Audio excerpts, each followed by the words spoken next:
अधिकाऱ्याचे वेतन काढण्यासाठी 40,000ची लाच घेणाऱ्या उत्तर सोलापूर तहसील कार्यालयातील निवासी नायब तहसीलदार यांना पुण्याच्या लाचलुचपत प्रतिबंधक विभागाने सोमवारी रंगेहात पकडले। ही कारवाई सायंकाळी 6:30च्या सुमारास झाल्याची माहिती मिळत आहे।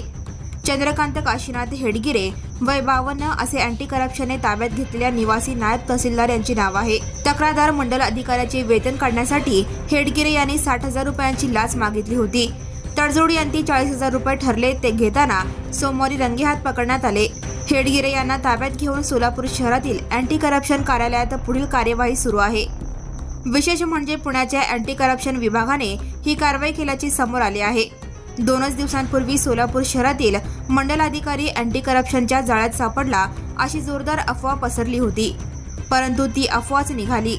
लगेच 2 दिवसांनी उत्तर तहसील कार्यालयातच ही कारवाई झाली।